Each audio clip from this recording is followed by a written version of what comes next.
Hey everyone, welcome back to The Fire You Can't Put Out. Man, you are really fast on that one today. So, okay, so this is the week of this show is for the week of February 9th. And well, first of all, actually, if this show is coming out on around Saturday of the weekend, Happy Chinese New Year, everybody. Yes, the year of the snake. Yeah, the year of the snake, right? So, okay, first couple of things. Again, the housekeeping stuff. We do have a Facebook page. The address is www.facebook.com/TFYCPO. Say that again. It's www.facebook.com/TFYCPO, which stands for The Fire You Can't Put Out. Or are you quick tonight? You are quick tonight. You're like On it. You're on something. So, so also you can talk to us via our email address is tfycpo@gmail.com. Again, that's tfycpo@gmail.com. Again, I need to thank our awesome allies at Open Sky Radio.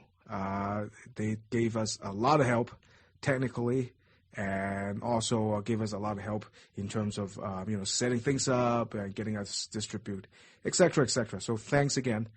A little bit distracted this week because I'm still a little depressed about my beloved San Francisco 49ers.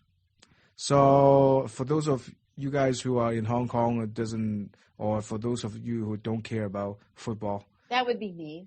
Right, give me about an hour and a half to rent, okay? Okay, yeah, sure. So wait a minute. So you got like 4 downs to get 5 yards, and you have couldn't 30 do seconds, Kevin. No, you got man, you got Kaepernick, right? And you got the Frank Gore, you got Michael James there, and they've been running all over the place all season. You gotta run the ball. Why are you throwing the ball? Roll them. Why are you kidding? But you know what? Seriously, it's too late.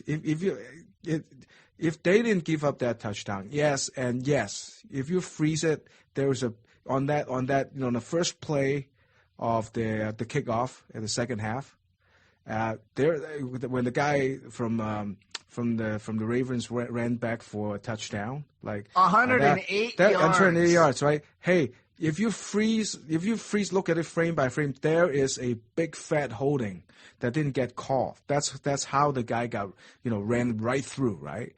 But come on, if you're down like 28-6 at one point, chances are you're not going to win the game. Okay, so Angela was like, "Hey, I'm going to leave." So I'm going to stop. But there are a couple of things I want to bring up about the Super Bowl that probably if you're not interested in football, you would be interested in what I'm talking about. Well, actually, 3 things. I'm doing the Spanish Inquisition thing, like 2, no 3. No one expects. Well, number one, everybody keep talking about this Budweiser ad about the horse. Yeah. That I somehow missed.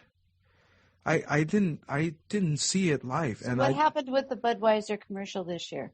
Well, if they did the Clydesdale thing, he was what was it? He was inspiring another horse. You know what? I really, and it was the #1 commercial this year. I don't care for those ads. I don't think that they're that great. Everybody says like that ad is so great. I totally miss it.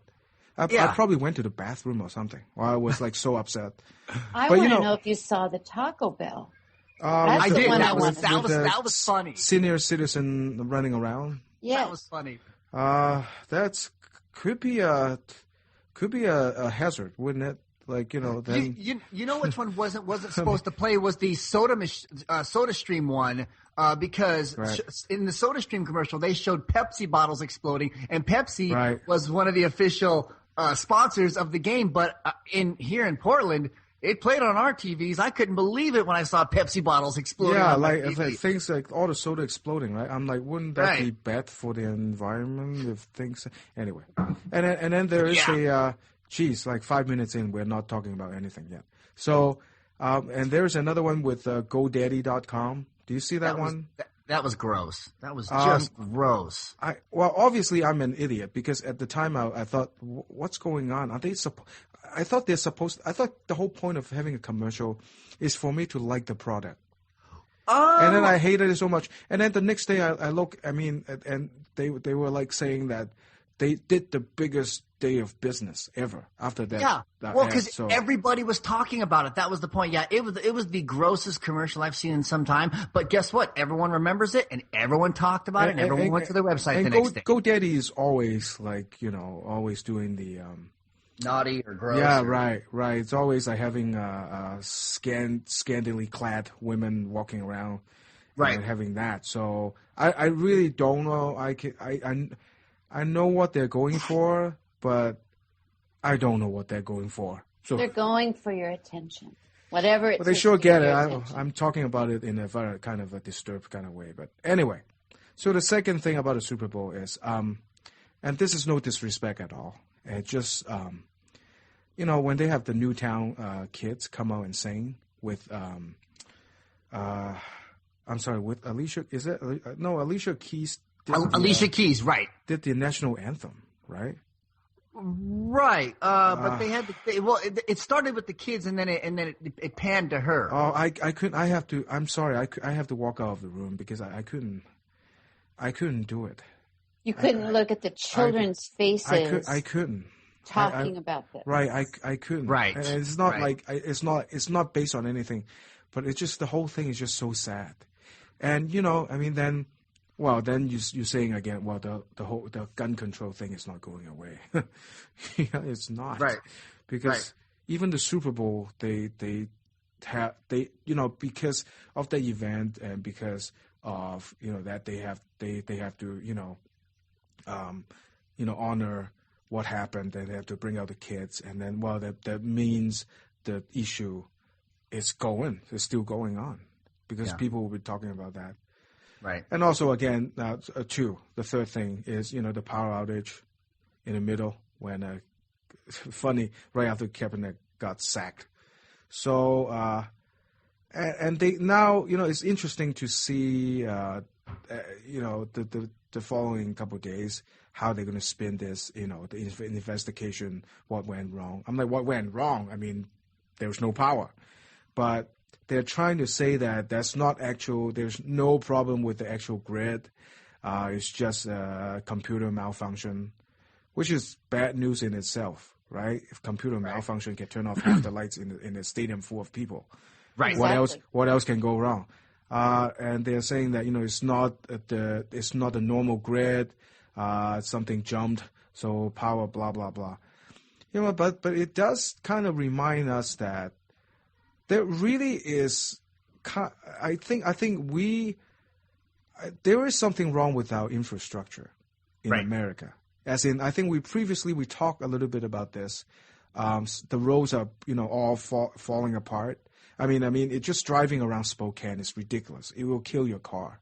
I think it's 2/3 of the bridges because after the bridge collapsed in Minneapolis during rush hour, killing all those people and falling into the water, they did an assessment on all the tens of thousands of bridges in America, and they said 2/3 of them are in need of at least some work, which really inspires no confidence. Most of our infrastructure hasn't been updated since post-World War II, and of course that was Ike and the whole building the interstate highway system and everything. But we need a serious infrastructure building right now. And the electrical grid is there's so many weak points. Right. And everything is above ground. So when there's even like a windstorm, a rainstorm, it knocks out the power. And then you're like, okay, when is power going to go out? So and to our listeners all over the world, I think we should all hope that everybody's going to be okay, but there is a historical blizzard rolling into New England right now, or into the Northeast right now. Yes, it is. That's right. So I think last time when something even close to what is going to happen like it this was happened, right after Sandy. Yeah, and they're like like people out of power for like 2 weeks, So I think. There will be another round of this. Next week when we do the show, I'm sure there will be people still without power. So there's so many things we have to, take care of in this country, I mean, the electrical grid and blah, blah, that, just, gosh, you put as much stuff underground as possible. Right. Yes. But anyway, yeah, go ahead. Our attitude towards spending money here in America, and right now, of course, the word is austerity. Everyone just wants to austere us back into being a superpower.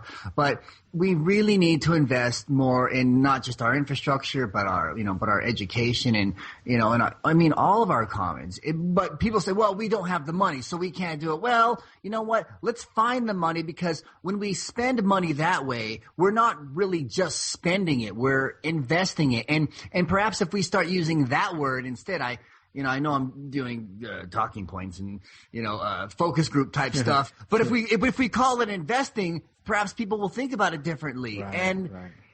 we can't be people like the greatest country in the world, the light of the world, the beacon, shining city on the hill. Well, not really, because we're losing power. Right. And so to remain or to at least go back to that shining city, we need to start investing in America again.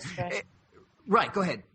No, in our infrastructure. That's totally it. Well, okay. Yeah. I don't mean to drag on our pre-show stuff, but no, let's go ahead. I gotta tell you guys some. Yeah. In Hong Kong, right? So everybody is like really impressed with the skyline in Hong Kong. I'm saying this because it's not an easy thing to solve. Electrical grid and stuff like that. The skyline in Hong Kong is pretty famous. Especially at night. Yep. Well, one of the reasons that they have that much power available is because they park a nuclear plant like 50 miles from Hong Kong. So there's the flip side of that. You know what I'm saying? I mean, yes, I guess we can have all the power that we want, at cheaper. But the flip side of that, of course, is then what about the environment? Right, all those plants coming online. And, of course, a nuclear power plant requires a hell of a lot of water to stay cool. I think it's a really good thing to really discuss, because I don't know. I mean, I don't mean to rehash another show, but I think I saw sometimes, like last week somewhere in Colbert, there's an environmentalist guy. He's actually for nuclear power. And I think that's a good discussion to have, because... Well, it could be fun on a future show. Right. Like that. Okay, so the Angela is like, get on with it. So get on with it. Let's go back. Actually, you brought up the Newtown massacre, and you brought up the kids. Yeah. And I just want to say, Missoula, Montana, NPR carried a story this week about a group of kids. PBS actually put this out and challenged students around the country for their ideas to keep Sandy Hook Elementary situation from happening again. And what they're coming up with, this group of kids, and it's spearheaded by Madison Thomas, who's a junior in high school at Sentinel High School in Missoula, Montana. Right. Okay, bear spray. Tell people they can arm themselves with bear spray. Arm schools with bear spray. And I have to tell you, I have a little experience with bear spray. Oh. And a bear or a person? No. A sheriff's detective once told my husband, because I in another life, I had a business where I was taking care of people's animals and going around to people's homes at night and taking care of their animals while they were gone on vacation or gone for the weekend. And he said, you tell your wife to carry bear spray. And I thought he was crazy. But that stuff it'll bring a man to his knees in nothing flat. And honestly, I understand that people, think they have to be armed and dangerous. But I'm thinking, a simple bear spray. You can't think, you can't walk, you can't see, you can't do. There's no way you could shoot a gun. Well, of course, it's meant to take down an 800-pound bear. It's going to make short work of a 200-pound man. Yeah, man. And you don't have to be exact with bear spray, because just get it into the air. It's a cloud. Like, even you have to get the hell away from it after you spray, because it's going to come in your direction too. Yes, right. Yeah, and it's non-lethal. Makes sense. But from the mouths of babes. Yeah. So there you go. Good girl. Well, right for me, you only need to take care of me with like McNuggets. I'm gonna fall down. See, we're gonna get sued by McDonald's. So anyway, let them come. I've got deep pockets. Okay, so 15 minutes. Let's go to the main part of the show. Let's go back to talking about the 49ers, shall we? No. Okay. In other parts of the world, they have a different kind of football. Yeah, sure. Which is a story for another broadcast. We'll talk about the other kind of football next time when we have World Cup going on. So, So first major topic that we want to talk about today is drones.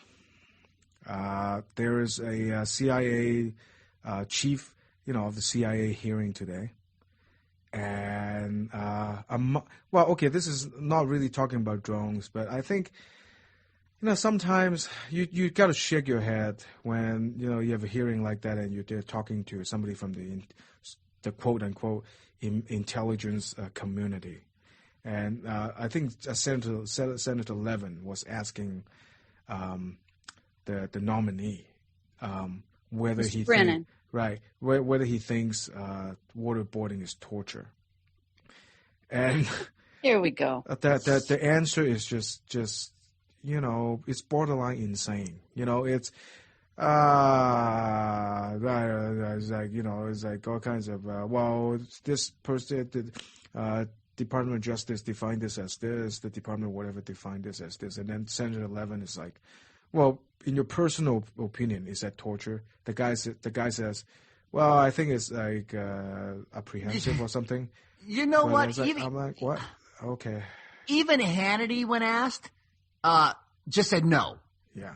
And then he was challenged by Keith Olbermann. No, his point is because torture is defined. There's a legal framework that define torture, and I guess his point is when he doesn't want to get himself or any of his future whatever in trouble by just naming that waterboarding torture right out, because he is I guess he's afraid of there was some hindrance, legal hindrance later, when or something. But I mean, sometimes this kind of stuff, you understand why people talk like that. You understand why things happen the way they happen, but you got to shake your head and says, this is not good in terms of karma. And I think drone is one of these things that if you ask me, I think it's like it's evil. And somebody brought up something today too, that if other countries attack us with drones, saying that they're going to take out their enemies, what would we think? And who would their enemies be in this country? Yeah, like all of us, right? Right. So yeah, okay. What if say somebody flew a drone here and tried to take out, certain installation around here that is military in nature. Right. And then suddenly drop a bomb, just missed by 10 miles and drop a bomb right here in Manitou Park, Right. Right. What would we think? And it takes out a group of school kids. Right. But so obviously they've been doing this program for some time, and then of course the story was exposed this week about the white paper, the legal stuff. That they were doing this, and they said, well, we've got a good legal reason for doing it. Now this story has been moving lightning fast. It seemed like at the beginning of the week I wasn't hearing anything about it, and then I went before I went to bed last night. I checked HuffPo, and all of a sudden the Obama administration is now cooperating, and they go, well, we're going to release the paper to Congress. Like he said, famously at the beginning of his first term, we're going to be transparent. Now, and they obviously haven't been. The optimist in me wants to believe that he's doing this for the right reasons. Says, you know what? Yeah, that's my guy, and I voted for him, and I want to believe in him. But here's the problem with that. Yeah. Even if he is, it sets a terrible precedent. And even if he is doing good and maybe he actually is killing terrorists, he is a constitutional lawyer. should know that there's no justification for what he's doing. Not just that, the precedent it sets for following presidents. I don't want anybody to have this power. So it's not fair of me to say, you know what, I want Obama to have this power because perhaps he's doing the right thing with it. Well, I'm not even being honest with myself at that point because I know that constitutionally, morally, go down the line, it's wrong. And I don't want other presidents in the future to have this power either. I don't want any administration who could justify waterboarding, as they did, to have this power and try and justify this. Certainly, you can say that people on our side, we need to be consistent about this. If we scream and yell about this during the Bush years, then we need to scream and yell about it now. Yes, because it doesn't matter. It doesn't matter who's in the White House. This is wrong. Did either of you read the 3-part test? No. What is this? Okay, so number 1 is imminent threat. Imminent threat of a violent attack against the United States does not require, so this is just giving you some conditions. Right. That the United States does not require the United States to have a clear evidence that a specific attack on U.S. persons and interests will take place in the immediate future. Right. Okay, so it's a really generalized notion of imminent threat. That's number 1. Number 2, capture of the target must be infeasible. Now, the problem with that is it could include, that reason, number 2, could include whether or not capture poses undue risk. Right. Let's put that in quotation marks again, to U.S. personnel.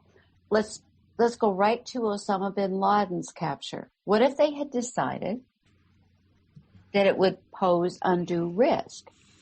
Well, see? And then the third one is the strike must be conducted according to the law of war principles, which again is really slippery. Yeah, it is. Because it has to do with how do war principles that all of us in the world supposedly adhere to in the world of cooperation, taking in all the treaties. How do we define assassination? Because they carefully do not want to call this assassination. Right.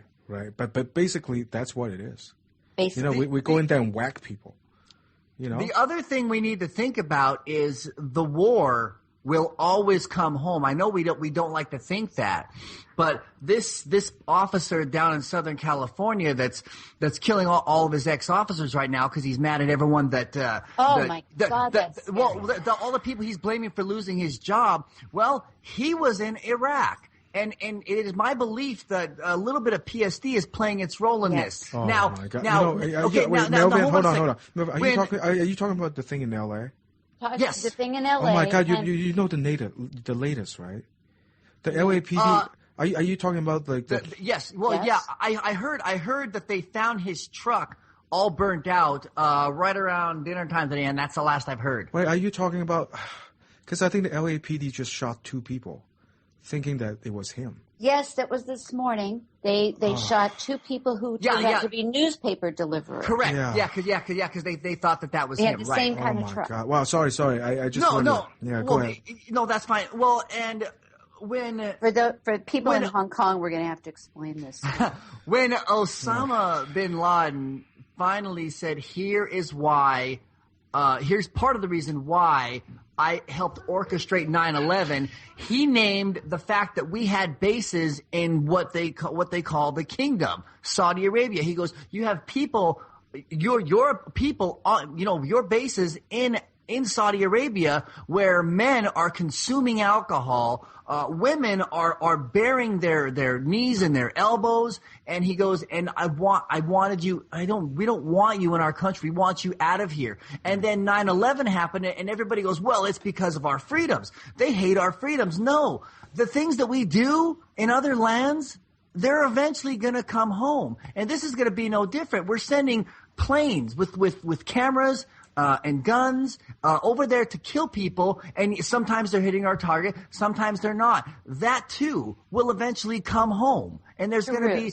to be more damage that's going to happen here to us. Like, I think most people aren't paying attention to this story right now. There's a few that are nerds like us, but there's a lot who aren't. But really, this puts us all at risk when we have a policy like this and say, well, we've got the moral high ground. Actually, we don't, because we're not even following our own laws. And if I could bring up something, the CIA, it came out today. Right. The CIA conducts these lethal drone strikes against al-Qaeda militants inside Yemen from a remote base in Saudi Arabia. Okay.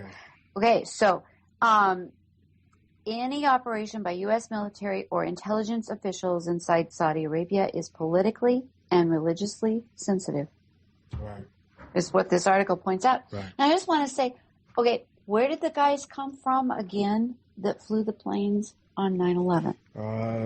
Allegedly, Saudi Arabia. Yeah. Well, Saudi Arabia. A lot of them were Americans. Those attacks were planned in apartments right here in America. Yes. You know? Yes. They went to our flight schools. You know. Right.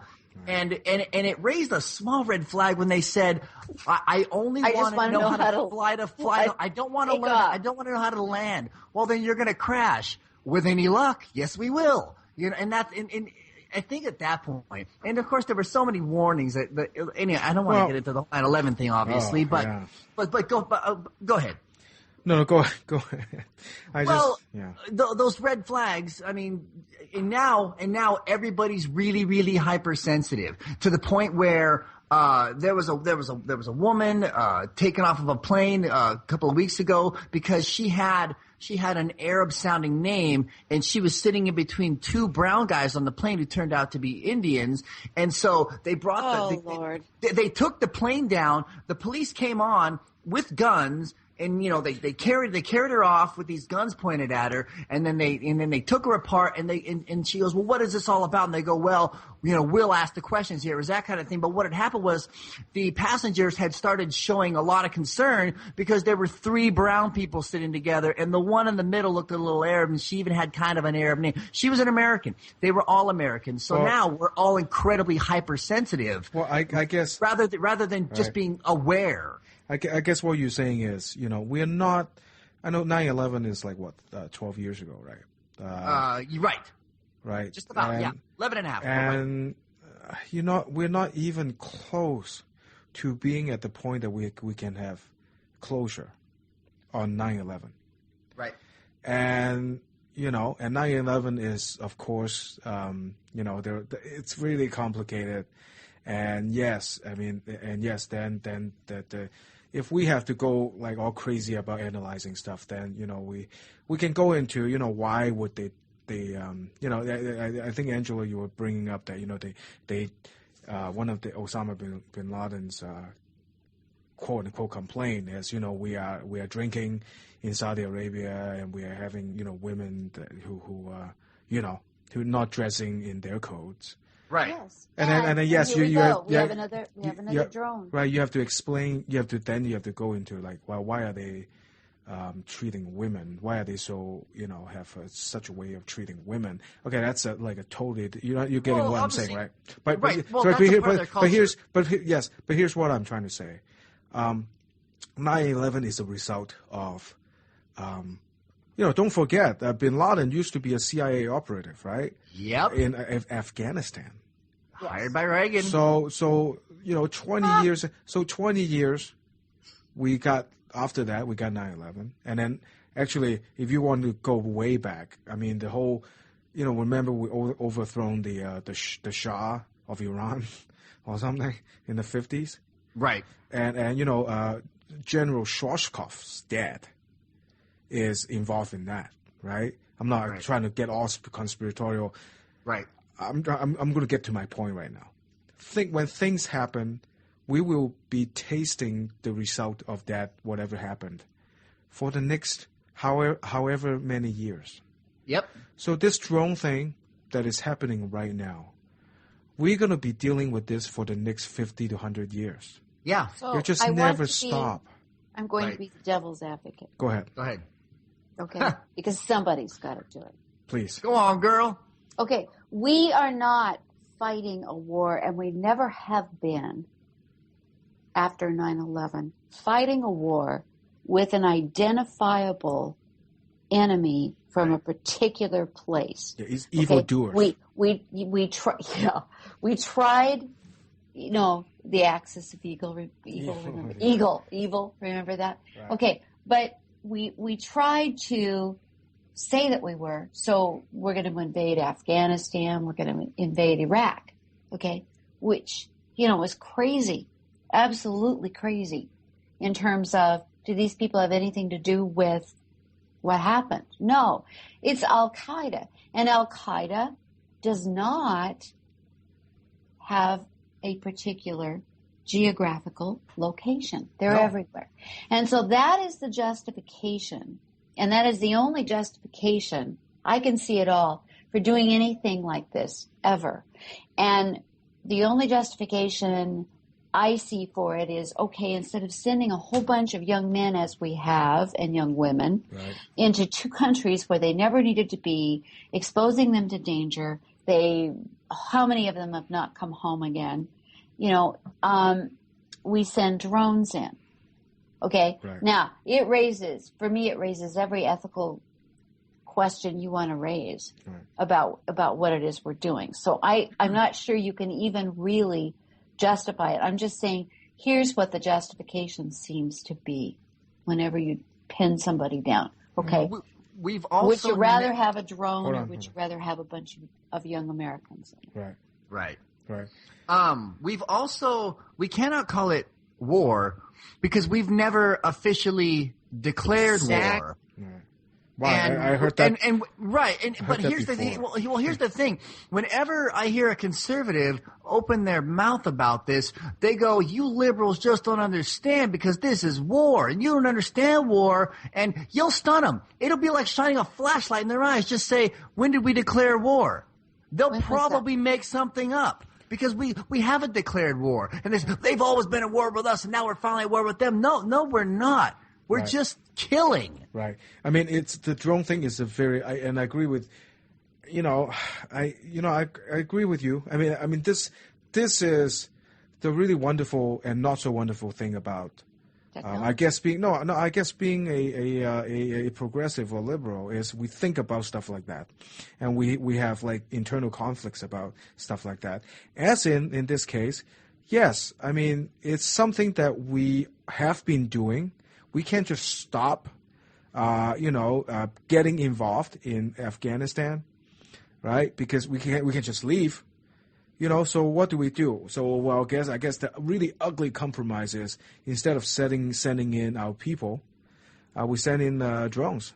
But then kind of negated, is that the right word? One problem.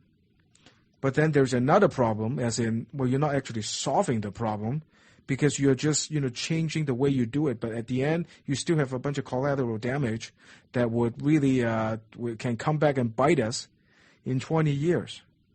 I think if we at least have due process, then there's at least a pretty good chance that we know that we got the right guy. The way we're doing, there's a reason why we have due process. And I don't want to say that we should give them due process because they're Americans. Hey, if we had, when we captured Osama, I know everyone's going to disagree with me, and that's fine. Send your hate mail this direction. My name is Melvin. But I think even then there should have been a trial. Just make sure. I mean, to some degree, we've got the right person, because right now we're just killing. The reason there's a debate in America about the death penalty is because now that we've got all this DNA where we science where we can use DNA, we're now finding out we've locked an awful lot of people up for a long time for crimes they didn't commit, and that's why we have due process. Right. Yeah. So but even that. And if nothing else, it would have just said the United States operates differently than other countries operate. And I think I for one would like that message to continue. Well, it's a very complicated matter, because we are always on this end of the argument. We are never on the other end until September 11th, until we're actually attacked. Exactly. So and then what happened? What happened? Remember September 11th? Like, there's suddenly, there was like a lot of Geez, I don't mean to go back to September 11th, but I don't know if you guys remember. Right after that, right? There are two schools of thought. One that I belongs to think, okay, this is insane, but maybe this is one of these instances in history that we can really change things around. As in, we need to take care of things. And, we will need to change our foreign policies to, not have this happen, because this thing, 9/11 really shook the world, So it might be one of these things that we can actually, lead to some change. And then, of course, there's the other school of thought is like, let's just bomb the hell out of, all the other countries that are involved, Right. But which of course just. Right. We didn't do the right thing. We didn't step back. We didn't look. We just went in and just started killing people. And it came home. And then the even more complicated thing is, remember the first 9 months, we went into Afghanistan. We quickly lined ourselves up with the Northern Alliance in Afghanistan. And then it turned into a TV thing. CNN is going crazy about, hey, let's draw this line. Northern Alliance actually took over Kabul, actually took over, what's the other town, Jacobabad, or we took over some other town in Afghanistan. It turned into a TV thing. And then before anybody know it, suddenly it's like, there's like WMD in Iraq. And then we just took a turn into Iraq. So I don't even know where I'm going with this, but here. But when things we're so used to our argument, we're so used to just sitting on this end of the argument. When we can see right after September 11, when we are for once on that end of the argument, things just go totally insane. So I guess you can imagine what's happening in the minds of the people over there right now. That is taking this the other side of the argument, like as a daily thing. So I don't know if I'm making sense. So. No, you are. If with your permission, I would like to close. I would like to close this one out by. But no, just hear me out. Right. This is an incredibly complicated story with a lot of moving parts, and it's developing by the minute. So obviously, this will be revisited again at some point in the future, but it was incredibly important for me personally to talk about this tonight because I want this to be on as many radars as possible. Right. And I don't want people to just react, this is good because of this or this is bad because of this. I want you to really stop and think about it. Right. I want this on your radar, and I want everybody thinking about this, and I'm really thinking about it. Yeah. What do you think, Angela? Oh, I was just going to say, don't even think about think about it, but necessarily, the act of doing it, but the implications and what that means going forward. Right. That to me is the scary part. Yes. You know what? Ignorance is bliss. But I don't want to be that. Neither do I. Oh my goodness, neither do I. Anyway, so let's drive into our second topic. Now, again, I mean, I'm pretty sure just like uncontrolled drones going to be something that drones and other things that we are doing in terms of foreign policy is going to be something that will come back like time after time. It's going to pepper itself into a lot of conversations. I know that. Yeah, so let's go to our second thing. I think Angela has a lead in here, right? Well, it's wonderful. You gave me a great open opportunity with that comment about ignorance is bliss. This is all about education. Yeah. Coeur d'Alene Senator John Getty. Hold on, Coeur d'Alene, Idaho. Coeur d'Alene, Idaho. Right. I'm sorry. Coeur d'Alene, Idaho. I just assume everybody knows where Coeur d'Alene is. Senator John Getty wants to send a message to the Idaho Board of Education because he's upset about some of the graduation requirements and some things have been taken off as far as being the curriculum. Yeah, well, and just some of the requirements. So if you were going to get your education online, let's say, finish your education online, there have been some requirements that were taken off. He introduced a bill to require all high school graduates to read Ayn Rand's Atlas Shrugged before they can graduate, stating, "It made my son a Republican." Now, he also followed that up by saying it gives people a sense of personal responsibility. Now, I do want to follow up my lead in here by saying we're not sure he's completely serious. I think he's trying to send a message, and he's using this as a way of sending it. But let me just, as somebody who obviously, after listening to me go on and on about Robert Frost, you know that I'm in the literary world, and I see two problems here. First of all, there are 2 books that have been in the school curriculum for, very long time. Right. To Kill a Mockingbird by Harper Lee, and Adventures of Huckleberry Finn by Mark Twain. Mm-hmm. To Kill a Mockingbird, as recently as 2012, was on the 10 most challenged books for the year. Adventures of Huckleberry Finn is the 4th most banned book in the United States. Why? Wow. Why? Because of the N-word. The N-word. Right. Okay. Wow. Which is not paying attention at all to context of the books. Right. Okay? Because Atticus, in To Kill a Mockingbird, takes his daughter Scout aside and carefully talks about the N-word as well as other words that are directed at people through ignorance and fear. And he talks to her about what that means. And, of course, he's the guy defending, a black man in an all-white community. Okay. Right. Then we go to Mark Twain and The Adventures of Huckleberry Finn. And I just have to say, if you've never managed to make it through Huckleberry Finn and not realize that the N-word is not what it's all about, I'm really sorry. Okay. The other part that really bothers me is in a larger context, libertarianism and objectivism as a part of this guy's agenda for high school graduation.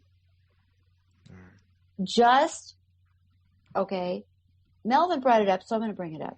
The Mike Wallace interview with Ayn Rand from 1957 will not only open your eyes because Mike Wallace lights up a cigarette midway through the conversation. When it was okay for them to do that. Definitely a different time. Okay. What he pins her down and makes her actually say are some things like, well, you should only have to love the people who are deserving, who for one reason or another deserve your love. And that usually comes down to economics. She's obviously on a tirade against anybody getting welfare or any kind of benefit like that. And of course, we all know that's hypocritical because in her later life, she got Social Security benefits, Medicare, and what else?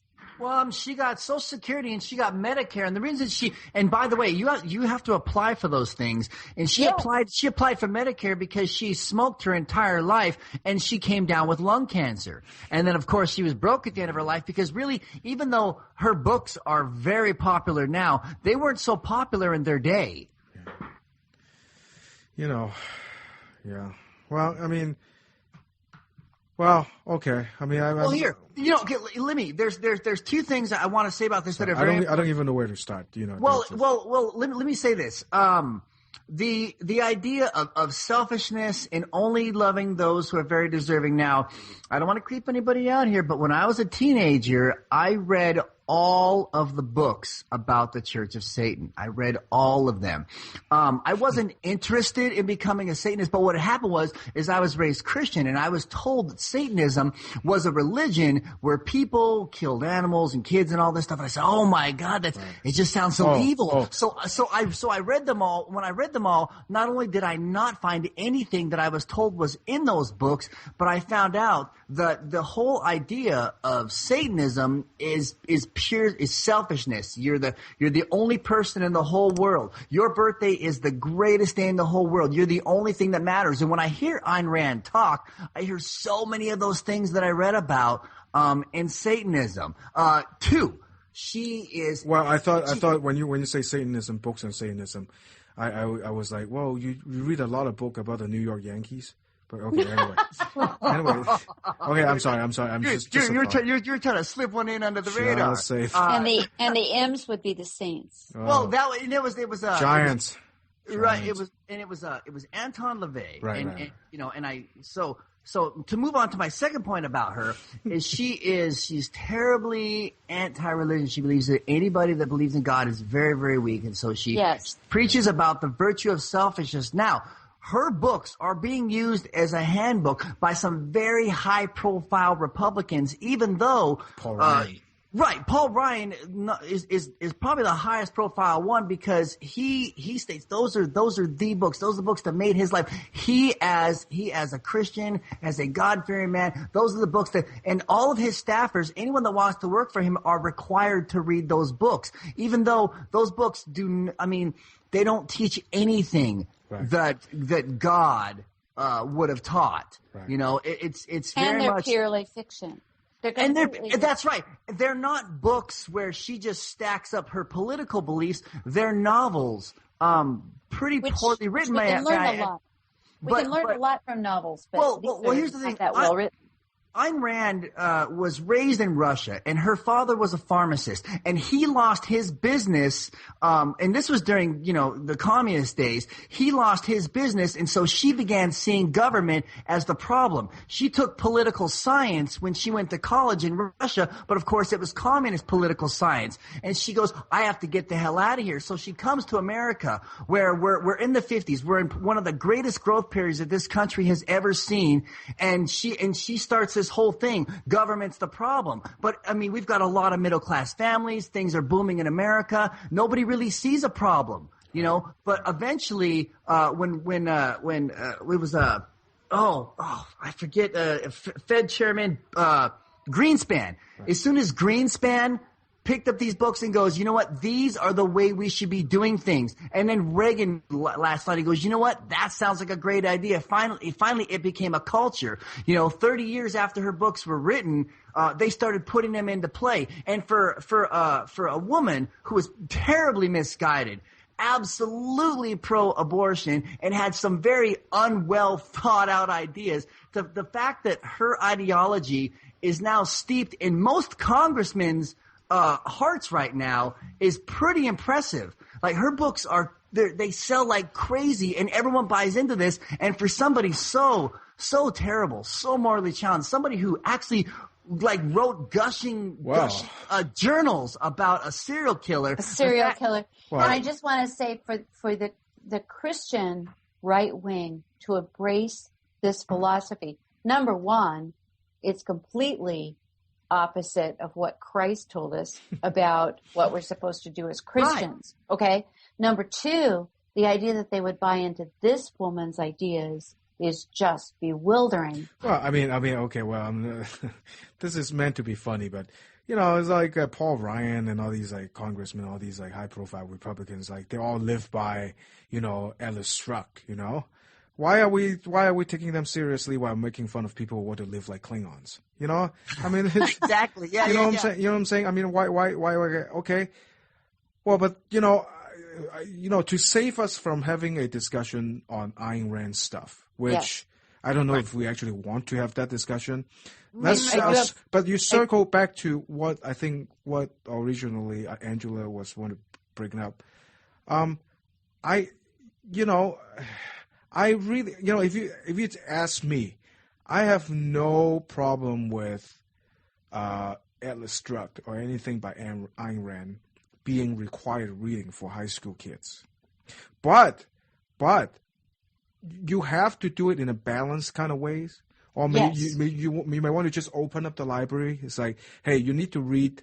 And yes, we can argue about this, but we can maybe give them a list of 150 books on each side, but tell them, okay, you have to, for this semester, you have to read 2 books out of each of these areas.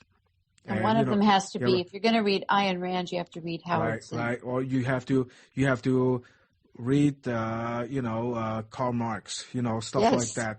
So just to balance out, I think Yes, all that stuff to us, of course, which we're going somewhere with this. So a lot of the Ayn Rand stuff is borderline ludicrous.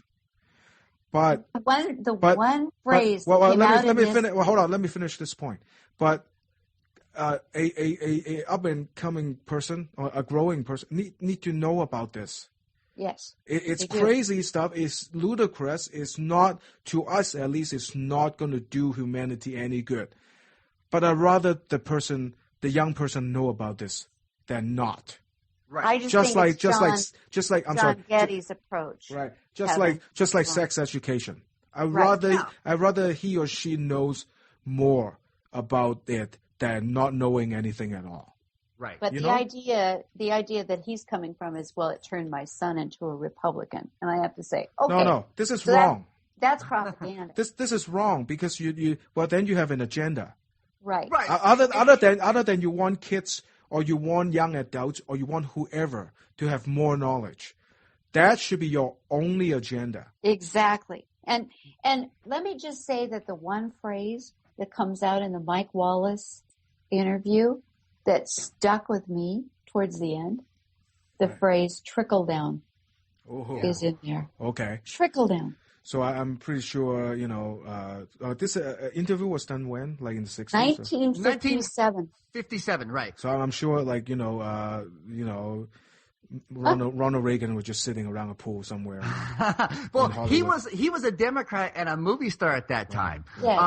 I want to say, I think the point of reading should be, and I like Kevin's idea, so the point of reading should be getting ideas, educating, opening people's mind. It should never be indoctrinated, because I seriously doubt that same congressman would want them to read a book that shared a different idea. He probably is looking for indoctrination. They should just read this book, and then when they're done with this book, they can read The Fountainhead, or then move on, and then move on to Anthem.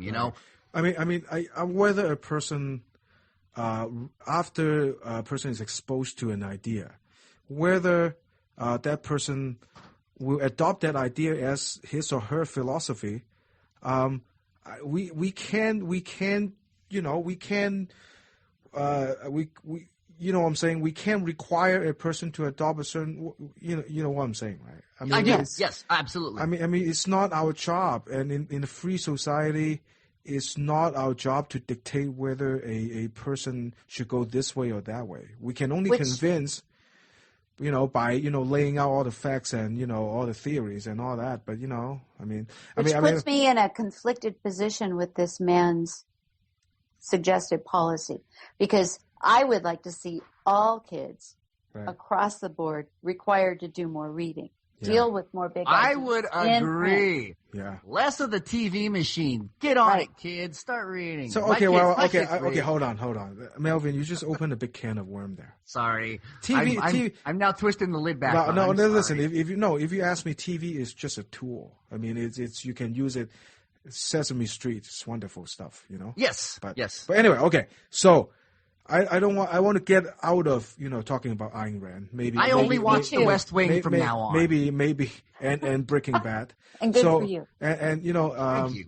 Maybe we can have a more philosophical discussion later. But I want to use this Ayn Rand thing to launch into the third topic that we're going to talk about, which is going to be interesting because one of us actually have some actual experience in this. I want to talk a little bit about the Postal Service, the United States Postal Service. A lot of news come out lately. The Republicans have been eyeing on shutting it down or doing crazy stuff with it for the longest time. And I think they finally did it. They're going to stop, if things are going the way they are, they're going to stop a Saturday delivery.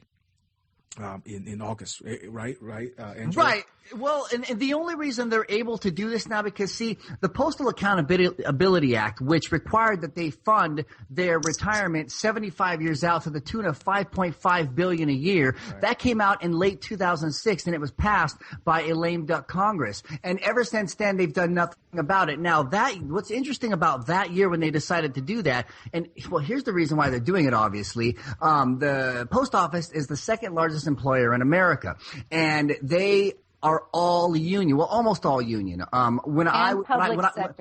Right. When I worked there, I chose, because I was an RCA, and RCAs get the choice of whether or not they want to be union, and I decided that I wanted to be union. What's an RCA?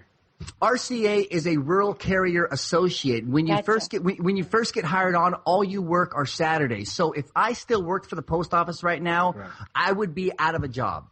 Because 25,000 people. Well, you cover Saturdays and you cover vacations also. So when they do this, 25,000 people are going to lose their jobs. Now, in 2006, the post office was actually talking about moving half their fleet over to electric vehicles because not only were they making money, but they were making it hand over fist. And so the Republicans saw that. So they saw an opportunity to kill not just the government, public institution, but a gigantic labor union, and they've done absolutely nothing since. Now, when I got hired in 2011 to USPS, we walked in and we go, "Are you sure you want to give us a job? Because we've been hearing an awful lot of things in the news lately." And he goes, "We would not be hiring you if we did not have the work. We've got so much work." And yeah, my mail volume was huge. My pieces were anywhere between 2,000 and 4,000 pieces a day. My route was 75.2 miles with 472 mailboxes. Yeah, there was plenty of work. And so, and they've been asking Congress for some time, please, oh please. And when we went to Postal Academy, they told us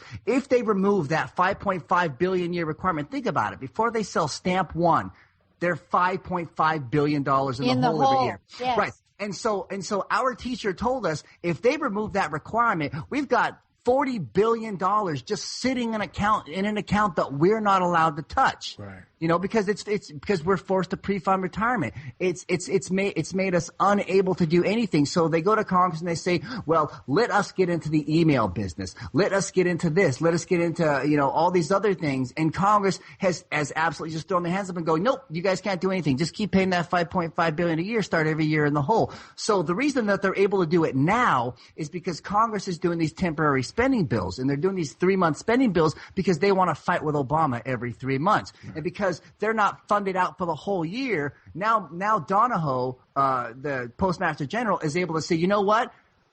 We want to do this in August, and you guys don't have a budget for August. So guess what? We're going to kill Saturday delivery in August. And what was interesting is Boehner actually said, oh, no, we can't have that. No, you know what? We need to do something about this now. Really, Boehner? Not 6 years ago? Now? Okay, fine. Go ahead. Because now it's actually on the radar. Now they're actually talking about it. So it's not a guarantee that the whole Saturday thing is going to happen, but they really thought that the post office had their hands completely tied. Now, in April, the Senate passed a bipartisan bill to stretch those payments to 40 years, over 40 years, and reduce the annual payment. And there's $11 billion sitting in an account that they could return. It was an overpayment to one of the funding of the pensions. Right. And they voted to return that. And that's lollying around for the House to actually take action on it. Right. And what's interesting for me is who co-sponsored the bill in the Senate. Are you ready? Go ahead. Scott Brown. It was a bipartisan bill. Can you believe that? One thing I might be able to point to and say, Scott Brown did that. Wow, that's crazy. Wow. Well, I mean, there's, this is kind of far-fetched, but what's new, right? Right. I think when we were kids, because, most of us collect stamps. I don't know if kids even do that anymore. I did back then. I was in there. Right. But we collect stamps when we were kids. We always have this romanticized version about the post office, wherever you are, Hong Kong post office, U.S. post office. And there's something yes, it's romanticized, but in a way it's true that there's something about you seal a piece of paper in an envelope, and then you put it into the mailbox, and magically, a couple of days later, it will show up at wherever, you want that piece of paper to go. Right. And for God's sake, I mean, even like now, they just raised the price, 45 cents? I think it's up to 45, yeah. I'm one of those nerds who buys the first class forever stamps anymore. Right. I do too. I didn't because, well, I seldom. This is bad. I seldom mail anything anymore. No, it's not bad, and I want to speak to that point. When I used to case my mail, which is where we separated in the morning, I noticed that probably 60-70% of my mail was what everyone else calls junk mail, but what they require us to call bulk business mail. Yeah, that is their bread and butter. Right. Yeah, it's spam. See, but even though they've lost mail volume where letters are concerned, because of things like Amazon and eBay, their packages have gone through the roof. So they can be a viable company, even though they take no government funds. Right. The Congress has complete control over all their money, which I think makes no sense. I'm going to give you the conservative perspective, because of course the day it broke, I went ahead and tuned into conservative radio as I do, and it made me puke, and I'll tell you why. Because I heard this said, I heard this said more than once. Why don't we just take their retirement away? Why don't we just take their health care away? And I go, what in the hell am I hearing? Well, why? Those are working class people, and rather than because of course most of them, because they're conservative, they don't know about the whole bill that passed back in 2006. Right. The first thing that they say is, let's cut their pay, let's take away their health care, because that's the conservative idea. And I go, those are your fellow Americans. I mean, I made $19.45 an hour as a postal worker, but I'll tell you what, it was not easy work. No, it was hands down the hardest thing I've ever done in my life. Although I have never met a letter carrier. Is that you haven't? Right? No, I have. Okay. I have never met a letter carrier or a post. We used to call them postmen, right? But right. As a postal worker, that doesn't like their job. Oh, Yeah. So there's something to that. I mean, because well, a lot of times I'm pretty sure because of the pension, because of the benefit, that's why they feel they so belong to the job, because the job will take care of them, right? Yep, absolutely. Okay, so I have something funny to add to this. Go ahead. Because Melvin, you just brought up conservative talk radio, where my daughter lives, not too far from Kevin. Yeah. Their postal carrier walks her route, and guess what she's listening to? Fox News. Yes. Conservative talk radio, which I just think is hilarious. Sorry. No, that's fun. I worked with quite a few, because of course we're all in one big open room, even though we all have our own cases where we're separating mail. But I worked with quite a few conservatives, and I heard all of them saying, yeah, let them go ahead and privatize it. Here's the thing. I had to go through a 6-month process with a series of tests over 6 months, each test harder than the last. By the time I finally got the job, they knew everything about me. They could have told you what the inside of my colon looked like. They knew everything about me. But if we privatize it, they won't. If we even so much as looked at the back of a postcard, that's a federal crime. Right. We could go to prison for that. If it gets privatized, well, you're not going to have that same person that's been checked out to the nines. And they're going to make $11 an hour. And maybe they don't want to deliver your package to you today. Yeah. Well, it's, to me at least, and I'm sure, both of you guys are going to agree with me. And a bunch of other people are going to agree with me. Post office is part of the commons. Yes, it is. Yes. It's in the Constitution. Okay, well, try this on, I always have this thought, but I'm just going to say it here. In a way, I think if we broad sense this, right, the Postal Service is really kind of an insurance. In a way, it's kind of an insurance. Yes. It ensures the flow of communication. Mm-hmm. Now, as explained to me by an insurance guy a long time ago. Whether or not you agree with this, I don't know. But he says to me, well, the idea of insurance is, that you pay a premium, then there will be a pool of money sitting there. Right. So basically to prep for the day that somebody will need some money, and then they would get insured. They would get taken care of. Right. Now, then you have to explain why do I look around all the, why do I look around the sports stadiums, and a lot of them are sponsored by, insurance companies. They have so much money. Yeah. They have so much profit. Okay, that's another discussion. But if you use that thinking to apply it to the Postal Service, it's basically the same thing where we are paying into a pool of not necessarily money this time, but availability, access, and service. Access. Is that a word for it? Accessibility? Is that yes? No, word? Yes, it is. It's the pool of resource. Is that accessibility? Somebody teach me how to say that word. Accessibility. You said it right the first time. Right. Right. But we are ensuring that, as in, now all three of us live in an urban area, right?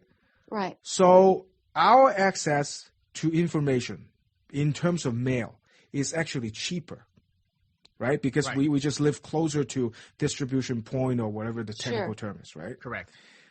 When I buy stamps, I pay the same postage, like 45 cents now, right? Is it 45, right?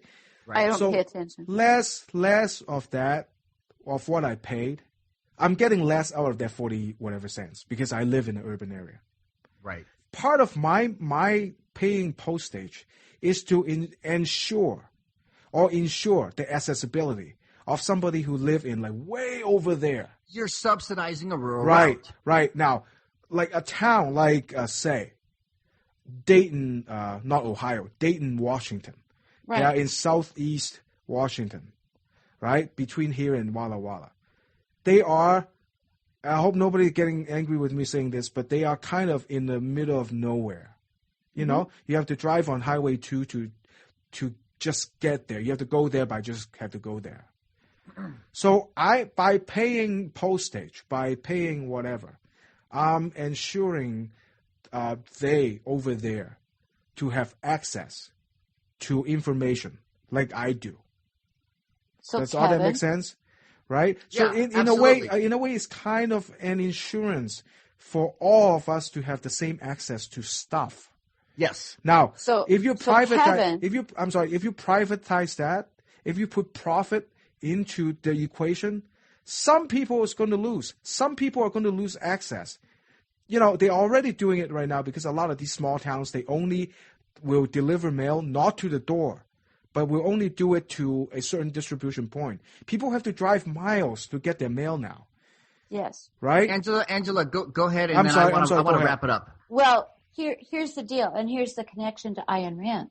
Right, okay, because what you're suggesting, Kevin, by having this be an insurance pool is something Ayn Rand would say, well, I don't need to do that for other people. Right. Why would I do that for other people? Right. It should be the people who have earned that privilege, who have that, that share of the market, okay, if we want to put it that way. Right. Who actually deserve that kind of service. Right. But it's such a wrong way. And 90% of the people out in those rural areas are the people who don't have broadband. Right. They don't. So you're talking about people who really are out there not close to services that the rest of us in an urban area. Right, exactly. Right? Okay. Right. But see, her point would be, why should we support them? And so she would say, privatize the post office, because why should the rest of us subsidize those people out there? We're all in this together. Which is such a wrong way to think about it. And there's earning it has nothing to do with this. Exactly. And I do want to pull up a name that is familiar to both of you. Darrell Issa. Oh, yep. God. Is on the committee overseeing what happens with the post office. The guy from Orange County. The guy from Fast and Furious, the guy from how many things? He's a terrible human being. He's an ex-car thief. Yes.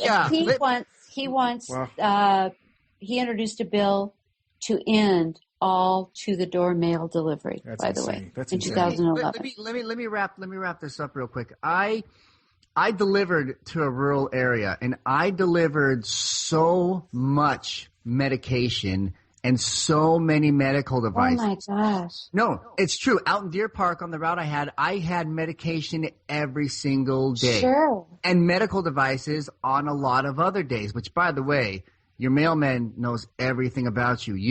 You the one who gets all that porn? Yeah, I know about you.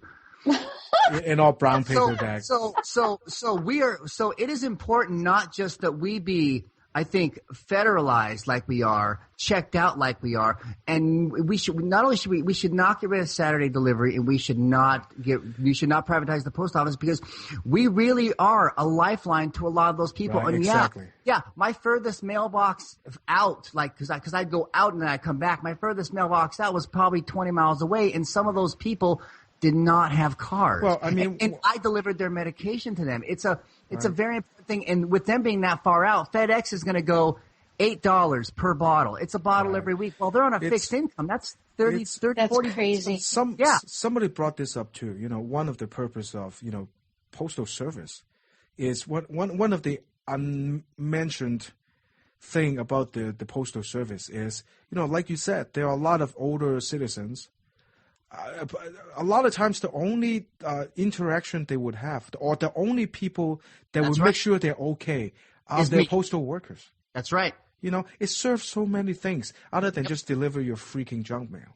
Right. Well, anyway, so I think I can say this for all of us.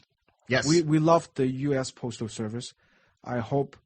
Neither rain, nor sleet, right. nor snow. Man, I'm gonna cry if you keep saying that. So USPS freaking rocks. Yeah. So I hope it will be okay. Whenever I see my mail delivery guy, I always say thank you and says, you know what, dude, I support what you do, man. I just want my package from Hawaii. And they love being tipped at Christmas time. Cookies are great, but God, 400 plates of cookies, you're gonna make us all fat. Just tip them at Christmas time, okay? Okay. So we are actually at 70 minutes. If you can believe that. Crap. Okay. So let's go to our dishonorable mentions for this week. I'm gonna write a little jingle for this. All right. So cool. So let me start. Dishonorable mention. I want to say Applebee's.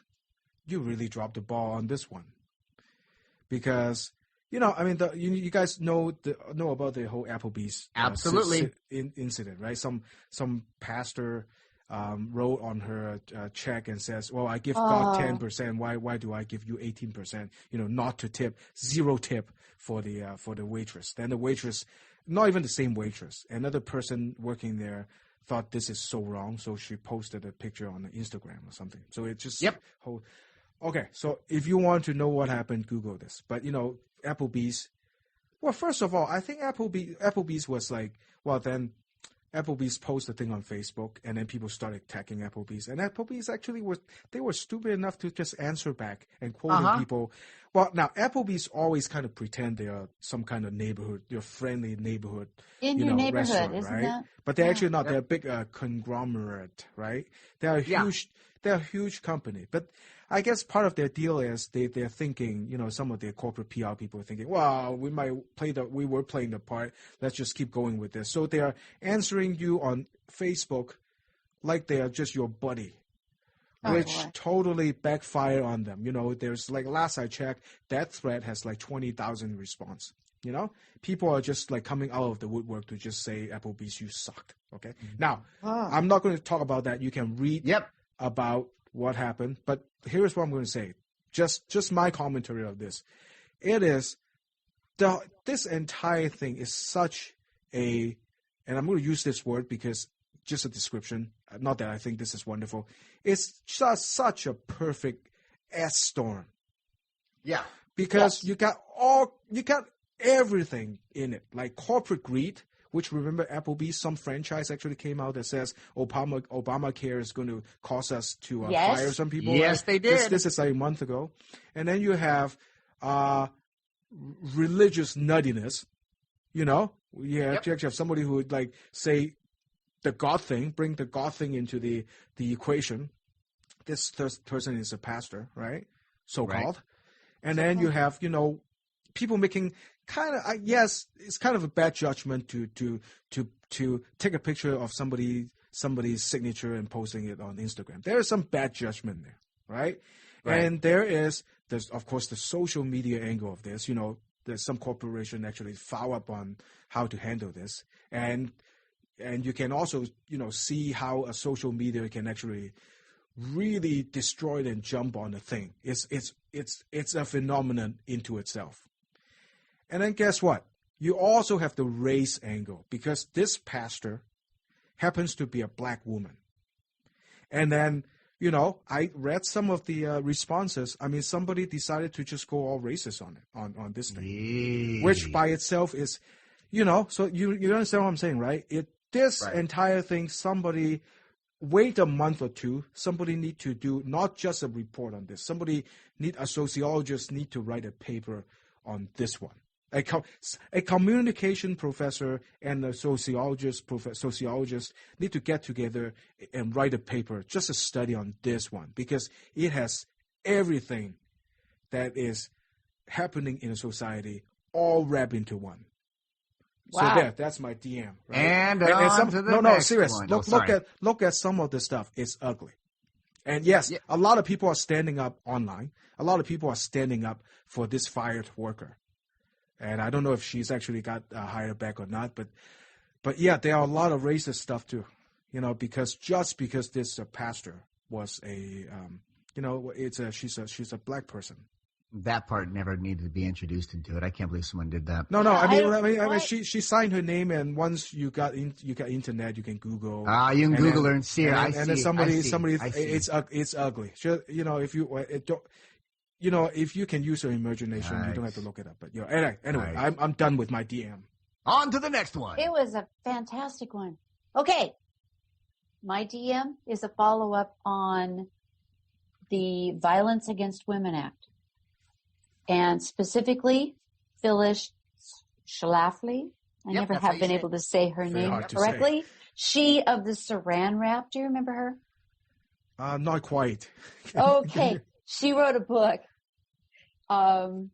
very anti-feminist book, and I want to say it was the 1960s. Right. Now, okay. And her whole thing was you should meet your husband at the door every night with nothing on but Saran Wrap. Oh. Okay, and that was her statement about feminism. Never mind that she had a higher education degree and also went on to law school. I don't even understand. Apparently, kicking women off the ladder. Okay. I don't even understand where they come from. But okay. I don't either. Okay, but she and the Family Research Council are calling the Violence Against Women Act an abuse of taxpayer money, and it promotes a radical agenda more than it does help women. And the Family Research Council has gone further with this, saying that a vote on this will be scored. If you want to maintain as a congressperson a high rating on the religious rights scorecard, you need to vote against the VAWA, Violence Against Women Act. Right. Okay. You might recall Phyllis Schlafly, by the way, supporting Todd Akins a few months back. Okay. He of Mr. Legitimate Rape. That's it. Okay. Done with that one. Okay. DM number 2. DM number 2 is the Citadel, not to be confused with the Military College of South Carolina, by the way. Right. In St. Mary's, there's a group of survivalists who want to build a giant walled fortress in the woods of the Idaho Panhandle, a medieval-style city where residents would be required to own weapons and stand ready. Wait, hold on. They have to build it? It's not already there? It's not there yet. Okay. Going to build a medieval-style city where residents, this is out of the spokesman review, folks, they would be required to own weapons and stand ready to defend the compound if society collapses. Okay. Now, what's really funny about this is a man named Christian Carradine,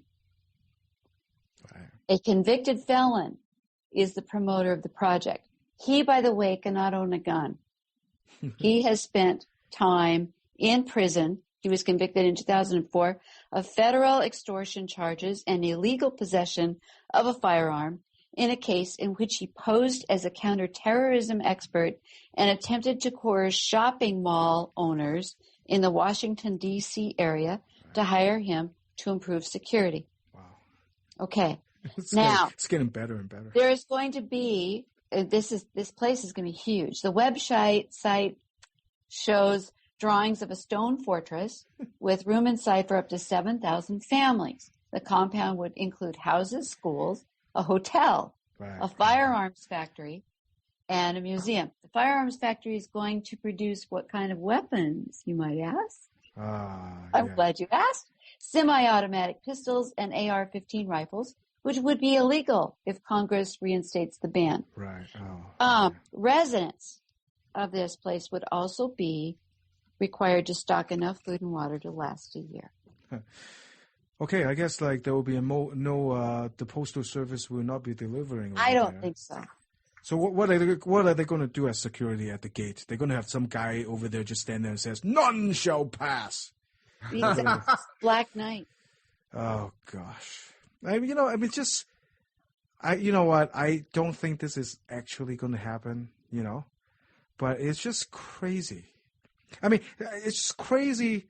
Yes, there are, a lot of crazy stuff happening, but it's just crazy to have a bunch of people so insecure that think that they need to do that. Fearful, ignorant. Right. Gosh. Okay. All right. Well, all right, kids. All right. You know what? Hold on to your hats. Go ahead. All right, Mitch McConnell raises Chuck Hagel filibuster possibility. Now, if this happened, it'd be the first time a cabinet position was ever filibustered. For God's sake. This filibuster brought to you by Harry Reid. And that's all the time those two are going to get. I've already wasted too much breath. My next one is Representative Virginia Foxx, who, by the way, is a lobbyist for the private colleges, and she recently made comments suggesting that regulating the for-profit industry would be like the Holocaust. She used those words. They came for the profits, and I did not speak up. Shall I go on? Yeah, and by the way, she made $48,000 from PACs affiliated with the for-profit causes in America. She is a dirtbag.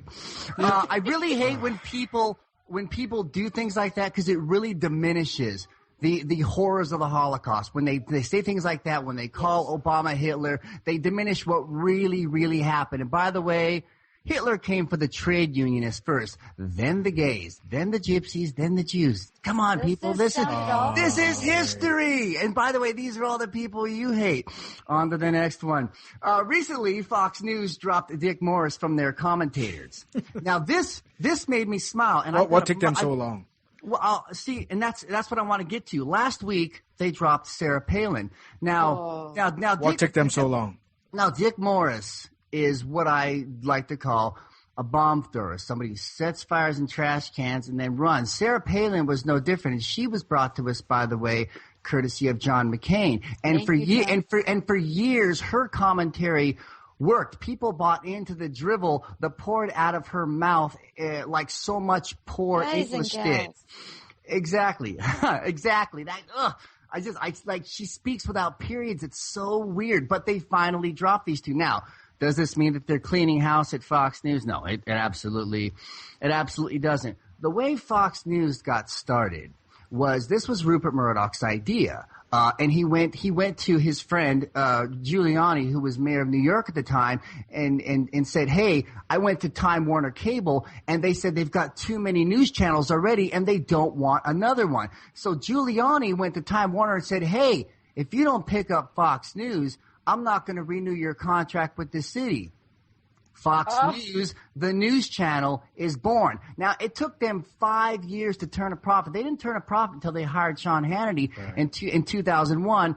another bomb thrower, another guy who just sets fires, another guy who just sets fires in trash cans and runs. But recently, news has come out that they are losing their viewership, and they're specifically losing it to MSNBC. Rachel Maddow is beating the pants, not just off of the people that she works with, but she's beating the pants off of people at Fox News. And for the first time in years, their ratings are dipping. For me, this speaks to a much larger point about how we're no longer giving Fox and people of that ilk any credibility. With more people now for gay marriage than against gay marriage, I think we're finally turning the corner as a society. Call it demographics or whatever, but we're finally not looking to people like this, these trolls, these bomb throwers, and listening to what they have to say. What they have to say is no longer relevant. Now, I don't want to say that from here on out, it's blue skies and nothing but. However, if you look up, those skies are getting a little bluer and less threatening, and we really are turning into a different America. And thankfully, Fox News, it appears, is becoming the first casualty of that. Let's hope. Because they're not, I mean, opinion is needed. Opinion is good, but they are just, the stuff that they're doing. They're not even opinions. I mean, no, they're it's just, not. just slandered and sexism, racism, slander. Right. It's nothing. They're not adding anything to. And if you run out of things, just make stuff up. Right. So, okay. So, do we have enough dishonorable mentions? Yes, we do. Okay. So now. I don't know who is waiting for this, but finally, my ghost story. Yay.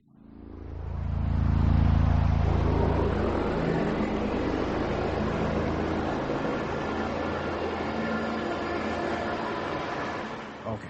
So Cue the spooky music. So let me get my spooky ghost story. So this happens, I know exactly what date the incident happened, because I'll tell you why later. But this is about 4 years ago, around September of 2008, right? So I got a promotion at work. So, promotion at work. So this company decided they do this for everybody. They send you a bottle of, they send you a vase of flour, which is weird for me to get flowers. Like, what? And a balloon. One of these, like, a balloon that is like, what do you call it? Aluminum? Yes. Right? Mylar. No, it's No, it's the little ones. No. It floats in it, whatever. Balloon, right? Okay. It says congratulations on it. So I'm okay. So I got it, so I took it home. Now, at the time, I'm still in Western Washington, and I'm actually house sitting for a really great family. And the whole family, it's like overseas for a couple of years. So I'm house sitting for them. So, and this is like way up in deep, unincorporated King County. Way up there. No, actually, not even King County, unincorporated Snohomish County. It's between King and Snohomish, right? So it's a huge house. They're so out there, they don't even have sewage. They have like septic tank, right? Right. So huge house, like one of these houses that have like, at least half a dozen rooms, like 2 wings of the house. So I'm basically just using like part of it. And it's not like, I have no neighbors anywhere in, the same square mile. There are houses like across from me. There are houses that, on my side. But at night, it's pretty quiet, right? There's basically nothing going on, and they have a huge backyard. So there's nothing going on. It's dark as heck. There's no like street light or anything, right? Way out there. So, okay. So I took the balloon and took the flower home. So I just, the house is huge, right? I have 2 stories. So I just and when you walk into the house, it's they have a really tall, high ceiling when you walk into the house, and there's a staircase, right, that go upstairs, and then you walk in there. There's the kitchen and the living room, right? So when I walk into the house, I didn't care. I just let the balloon go. So the balloon's actually circling the house, because the heat is on sometimes. So it's just circling all over the house, and I don't even know where it is most of the time. So fast forward about 3 weeks, election night, 2008. That's why when I tease this, I say it's kind of Obama and election related. So okay. I was out there all day canvassing, just doing stuff. I volunteer a lot in Western Washington for the last election. So all day I'm out there, canvassing and blah blah, doing all that, and then we came back to the office at around 7:30. When the West Coast called, right? So Obama won finally. So we're all happy, jumping around. So we went to a party, all right? So when the party is done, this is around 11:30 at night, right? Around midnight. So the party is over. So I went back home, drive, it's pretty far away, right? Go back into the house. Obviously, I can't sleep, right? So I have just MSNBC on, and they're replaying the whole day of action, when Keith Olbermann called the election. Mm-hmm. Guess what? When I'm watching all this, suddenly something in the corner of my eye, I saw something moved. Oh. This congratulations balloon slowly, and I mean slowly, dramatic, slowly float from like one side, like behind something, one side of the living room, floated right in front of me, and then floated towards the TV, and then it stopped. Wow. It stopped? It stopped. So at that point, I don't even know, I was too tired, I wasn't even scared. You know what I said? I said, well, I'm glad you're on our side. We did it. Thank you, Mylar Balloon. Thank you. So now, that's actually a really cool story. That is a cool story. Now that I think about it, it's pretty freaky. And I wasn't, I at the point, I'm pretty sure I was a little scared, but, there's nobody around. So there's nothing I can do but just sitting there and be scared, right? So I decided not to be scared. And seriously, I've been up since like 5. I've been working since like 6:30 that day. So I'm too tired to be scared. But I think, you know what? I don't think this is, that's why I said this is technically not a ghost story. I think it's just like a crazy coincidence. But, if there's indeed some kind of, unexplained energy, that's actually pretty cool. Because it actually say congratulations, and it was a great day. Yeah. So, well, anyway, that's my ghost story, and I'm sticking to it. Awesome. Right? It's pretty cool, right? Okay, it's a nice way to end the evening. Right, so that's at the end of this week's show, and it's over 90 minutes. Can you guys believe it? So yes, I can. Okay, so one last thing. Those of you guys around the Spokane area, remember, yes, no, and yes. Thank you very much. See you next time. Good night, everybody. Good night.